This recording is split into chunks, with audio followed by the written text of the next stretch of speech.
Hi, Una here. Welcome back to Una's Crafty Cards if it's a return visit. And if it's your first time clicking on my channel, thanks so much. I hope you enjoy watching the video. I haven't been posting videos for a while because I was organising getting the camera fitted above my desk on an arm looking straight down, so I'm hoping that the quality of the videos will be better from now on. I haven't posted many to date because I'm new at this game and I hope you'll stay with me. My most popular one to date was an Altenew one using a peony stamp, so I decided I'd restart with another Altenew layering stamp set, and the inks I'm going to use, I have decided from my swatch cards, are Memento inks and one distress ink, Rhubarb, Stalk, Ladybug, Worn Lipstick, and the light one is Memento Angel Pink. The stamp set is Vintage Roses. This is an absolutely gorgeous set. It comes with a coordinating set of dies, and there are lots and lots of stamps in the package, and when you layer them up it looks so artistic. One thing I would say is you need to be careful not to lose any of the bits. There are so many in the package.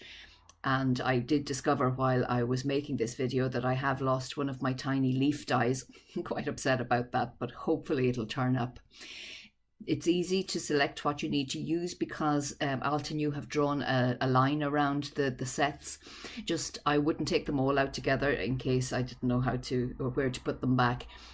I Google the Altenew recommendation for how to layer them. It's color coded and there are lines on the drawings to show you how to match up the stamps. I use that at the back of my desk. You could print it off as well. Now, I didn't like the first one I stamped. It was a sort of a practice run. I did go back and fix it later by painting over it with distressing spun sugar, and I sorted it out fine. But here in the second one, I'm layering the Altenew way, which is starting with the darkest ink and then working towards the lightest ink. And this time it worked out much better. I wanted to have two of these roses for my project, so I'm doing a third one here. And again, I'm building from the darkest to the lightest. I had sort of copped on at this stage. I suppose practice does make perfect.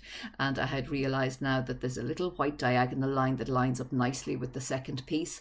And then there's a curve on the bottom which lines up nicely with the third piece. And so when I put on the worn lipstick, I was able to match up the curves at the bottom. And then when it comes to the final piece, to the Memento Angel Pink, it's quite simple to line this up. Now, this is one of the more difficult stamps in the whole stamp set, so really this is as hard as it gets. You'll see when I stamp the bigger rose next, you'll see how super fast it is to stamp some of them. This particular one that I'm starting to do now is really, really easy to match up. There are two petals on the bottom right that really, it's so easy to see. I didn't even have to lean my head too far over. Sorry about my head showing there. I hope this video isn't too jerky because I had to edit out so much. One thing you really do need to do when you're doing this Altenew stamping is to lean forward and look through your acrylic block to make sure that you're lining up correctly. And that's for some of them, the leaves in particular. But this particular rose that I've just finished, not so much a problem.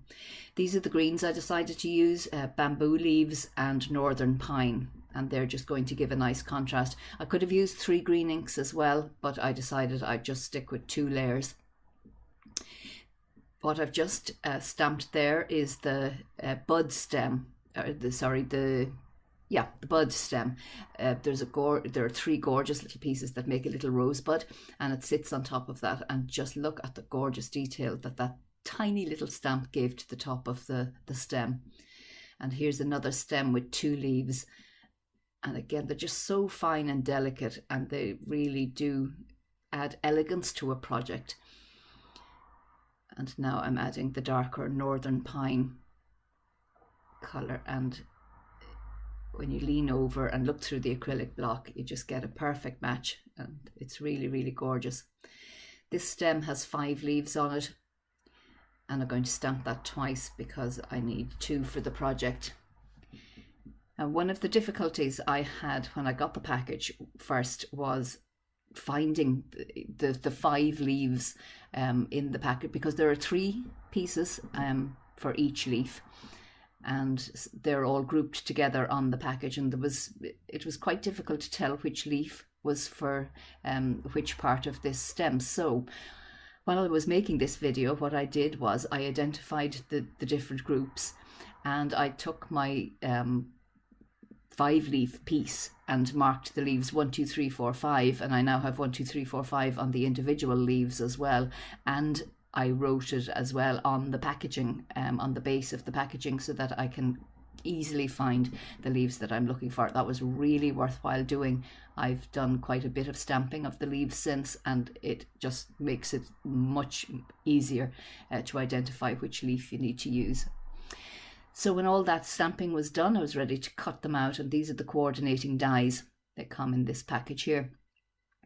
And so I ran those through my Cuttlebug, and I had to do a few passes over and back to get all the pieces cut out, but they cut very easily, and they cut quite close to the edge. You don't get much of a white border, and they cut very nicely. And like I said, they look so artistic. Look like an awful lot more work went into creating them than actually did. So now my pieces are ready. I decided that I wouldn't work on the card base, that I would use a background piece, so I'm running a 10 by 14 centimeter piece of Neenah Solar Crest cardstock through an embossing folder. I like the diamond pattern that's created by this particular folder. And then I practice where I want to put the different pieces, and I decide that I want to hand stamp the greeting, and I'm going to do this with this set from Concord and 9th. It's called Perfectly Penned, and if you can be addicted to something in crafting, I am absolutely addicted to using this set to write messages on my cards. I can hardly seem to make a card now these days without using my Perfectly Penned. And this is in almost real time. It's only half as fast as real time, and I didn't edit any of this between the printing of the letter H for happy and the H in the middle of birthday. I didn't edit out any because I wanted you to see just how easy it is to use this. Now it is a little bit faster than real time, half as fast, 1.5, and it's just super easy, and you get such a gorgeous result. It really looks like you've got terrific handwriting. I wouldn't be able to make my handwriting look anything like this, and it's just a super easy way to do it. The T has a particularly long cross on it, so what I do when I'm stamping the T, if I don't want to use the long cross on the T, I stamp on the edge of the pad, and so I just shorten the cross on the T. And I had decided at this stage to make it a birthday card for a mum, so I cut out the circle with a STAX die, a stitched edge circle. And what I do to know where I want to put the pieces, I take a photo. I lay them all out and I take a photograph, and then I know exactly where to glue them down. I use it as a reference, and then I matted this particular one on a matching piece of pink cardstock. Which just puts a very nice finish to the edge. And so that was the card finished. I really can't recommend these Altenew layering stamps enough for the gorgeous results you get.